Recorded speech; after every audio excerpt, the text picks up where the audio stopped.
Мы говорим уже на протяжении нескольких месяцев, что детишки болеют чаще. Это проблема. По сравнению со взрослой когортой они болеют легче. Хотя доля таких средней степени тяжести тоже преподувеличилась. Именно поэтому мы со взрослыми говорим, что детишки могут быть переносчиками.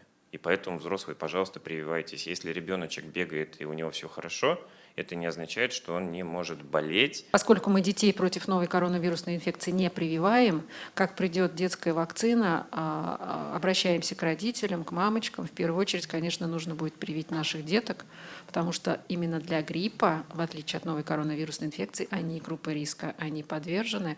Поэтому в первую очередь, конечно же, приоритет на вакцинацию при поступлении вакцины будет на детей. Закажи рекламу на ТНВ. Телефон в Казани 5 705 100.